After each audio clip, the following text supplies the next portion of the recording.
ह्रीं क्लीं श्रीं कुबेराय अष्टलक्ष्मी मम गृहे धनं पुरय पुरय नमः।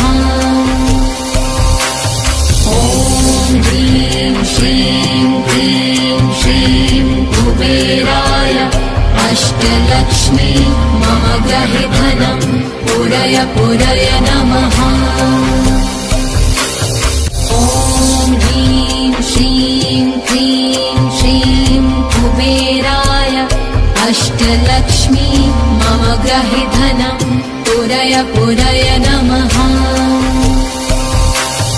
ॐ ह्रीं श्रीं क्लीं श्रीं कुबेराय अष्टलक्ष्मी मम गृहे धनं पुरय पुरय नमः।